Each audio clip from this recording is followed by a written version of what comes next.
ایک واقعہ ہوا ہے کراچی میں 15 جنوری کو. اس پر ہم نے فوراً رد عمل کا اظہار کیا اور پھر سب کو دعوت دی ان گستاخوں کے خلاف جنہوں نے بیک وقت اللہ تعالیٰ کی بھی توہین کی ہے، رسول پاک صلی اللہ علیہ وسلم کی بھی معاذ اللہ توہین کی ہے، قرآن کی توہین کی ہے، صحابہ کی اور نبی اکرم صلی اللہ علیہ وسلم کی ساری صحابزادیوں کی توہین کی ہے. کوئی ہندو، سکھ، کرسچن، یہودی بھی شاید ایسے لفظ نہ بول سکے جو انہوں نے مجمع میں بولے. اس سلسلہ میں میں بڑا حیران ہوں، کیا یہ جو ہماری سنی تنظیموں کے لیڈر ہیں یا یہ آستانوں میں بیٹھے ہوئے پیر ہیں یا مدارس میں بیٹھے شیوخ الحدیث اور مدرسین ہیں، الا ماشاء اللہ جو بولے ہیں کچھ نہ کچھ مستثنا ہے، کیا یہ سارے لوگ گونگے ہیں؟ یہ بہرے ہیں؟ کیا انہیں کوئی گالی انہیں غصہ کبھی نہیں آیا؟ اتنے یہ دریا دل ہیں؟ یا ان کی زبانوں میں کیڑے پڑے ہوئے؟ کیا سنی ان کو ایسے ہی معاذ اللہ پوچھتے رہیں گے؟ یہ کیا کس مقصد کے لیے ہیں ان کے آستانے، ان کے مدارس اور ان کی تنظیمیں؟ علن اعلان اللہ کو گالیاں دی جا رہی ہیں. یہ ٹس سے مس نہیں ہوتے. اگر کبھی جلسہ کریں تو بولیں تو جلالی کے خلاف بول لیتے ہیں. ابھی پیچھے پرٹونجی میں جلسہ ہوا، وہاں وہ امر ذلیل ہے ملعون جس نے رب کو ننگی گالیاں دی ہیں، اس بارے میں تو لفظ نہیں بول سکے. اگر بول رہے ہیں تو وہاں بھی جلالی کے بارے میں. ابھی حق 4 یار کانفرنس ہوئی ہے، اس میں بھی ان اندھوں، گونگوں، بہروں کو توفیق نہیں ہوئی کہ ملک میں آگ لگی ہے فسادیوں کی طرف سے کہ وہ بجھانے کے لیے کوئی بات کر دیتے.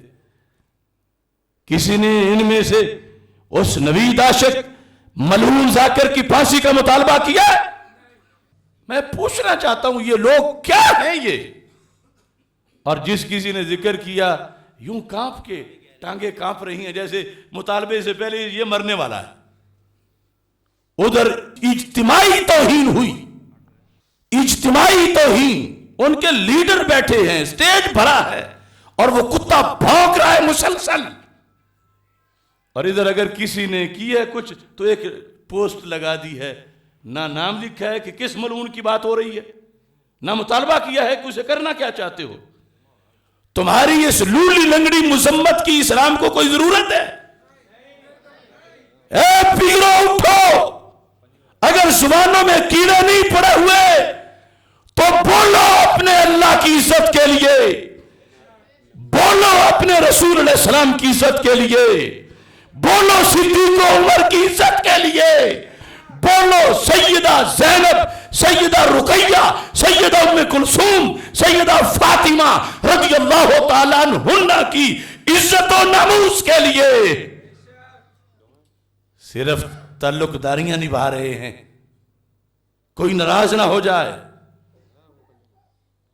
آج لے ان کی پناہ، آج مدد مانگوں سے، کل نہ مانیں گے. قیامت کو اگر مان گیا، میں نے پہلے اعلان کے بعد ان کے لیے وقت چھوڑا کہ پھر کہتے یہ جی ہر مسئلے میں خود ہی آگے ہو جاتا، ہمیں تو موقع ہی نہیں دیتا. حالانکہ میں ویسے نہیں ہوتا، میں تو جب دیکھتا ہوں کہ کوئی نہیں بول رہا، سارے مر گئے ہیں الا ماشاءاللہ، تو پھر بولتا. اب جیسے سکوت طاری ہے، اس سے بڑا طاری تھا جب ممتاز قادری نے سلمان تاثیر کو بھڑکایا تھا اور میں بولا تھا تو انہیں بلایا تھا. سکوت ٹوٹا تھا یا نہیں؟ مگر میرے 10 سال لگ گئے تھے. میں اگر علمی کام میں رہتا تو کتنا ہو جاتا. آج بھی میں دلیل پیش کر رہا ہوں، یہ کم از کم سڑک پہ تو نکلے. وہ 10 سال لگا کے میں نے اس مسئلے کو کلیئر کیا. پھر تو چودھری کئی آ گئے، پھر تو کئی ڈائریکٹر اور کئی ڈرائیور اور کئی کنڈکٹر. لیکن پہلے تو کوئی بولنا، سانس بھی اونچی نہیں آتی تھی. یہ سارے تم گواہ، وہی صورتحال اب ہے. تو میں ان کو بلا رہا ہوں، انہیں بھی اگلے جمعے تک ٹائم ہے. ورنہ سنیوں کی عدالت میں ان سب کا حساب ہوگا. سنی کارکنوں سے یہ پوچھے نہیں جاتے.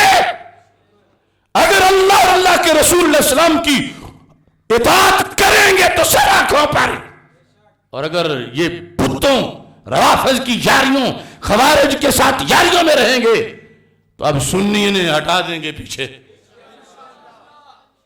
ان کی گدیوں کے نہیں بیٹھے رہیں، مگر اہل سنت ان سے بیزار ہو کر خود اپنا لائحہ عمل بنائیں گے.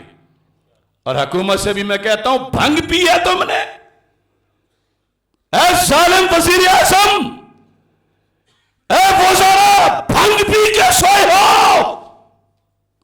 تمہیں کوئی تھوڑا سا کہے اسی وقت تمہارے دھویں نکلتے ہیں، اور یہ ہے وہ ہے، فوراً ادھر میرے اللہ کو گالیاں دی گئیں.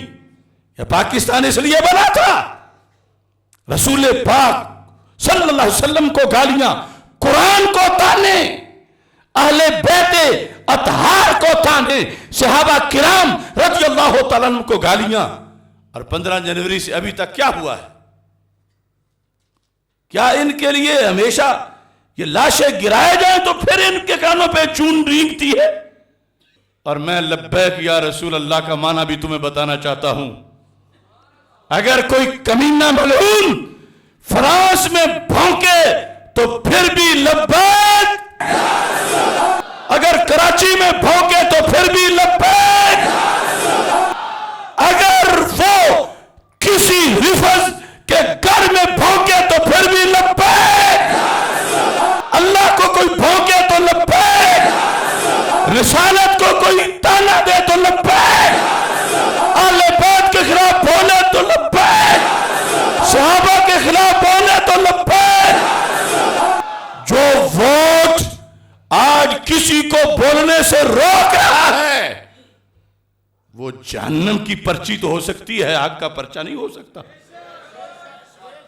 ان کی ماں مر گئی ہے اتنے دنوں میں، کیوں نہیں بولتے؟ فرانس کا گستاخ ملعون وہ بھی واجب القتل ہے، اور معافی ان کو بھی نہیں دی جا سکتی. اور یہ بھی میں کہنا چاہتا ہوں لائیو، میں پہچان نہیں سکا وہ کراچی کا کون سا درس ہے جہاں کچھ گماشتے بیٹھ کے معافی کی بات کر رہے ہیں. معافی نہیں، یہاں پورا مافیا ہے اور مافیاز ہیں. فقہی اور شرعی فتویٰ بعد کی بات ہے، یہ ان کا طریقہ واردات ہے روافض کا. کچھ توہین کرتے ہیں اور کچھ عام سے پھر معافی مانگنے چلے جاتے ہیں، اور یہ کہ ہمارا کوئی تعلق نہیں. وہ جو بھونکا تھا کہ مر چکا ہے، وہ کتا کیوں نہیں بول رہا؟ جو ناصر عباس وحدت مسلمین کا سٹیج پہ بھیڑیا بیٹھا تھا، وہ کیوں نہیں بھونک رہا؟ یہ کون ہے کیڑے مکوڑے معافیاں مانگنے والے، اور کون ہے بے وقوف معافیاں دینے والے؟ بات اللہ کی ہے، اللہ کے رسول علیہ السلام کی ہے. کیا تمہارے جیبوں میں ٹکٹی ہے معافیوں کی؟ کون مفتی ہے سامنے آئے میرے بات کرے؟ کوئی معافی نہیں. اب نعرہ لگاؤ، نوید عاشق ملعون کو، نوید عاشق ملعون کو پھانسی دو، نوید عاشق ملعون کو پھانسی دو، پھانسی دو، عمر ذلیل کو پھانسی دو، پھانسی دو، نوید عاشق ملعون کو پھانسی دو، پھانسی دو. نعرہ تکبیر، اللہ اکبر، اللہ اکبر، اللہ اکبر. نعرہ رسالت یا رسول اللہ، نعرہ رسالت یا رسول اللہ، نعرہ رسالت یا رسول اللہ. تاجدار ختم نبوت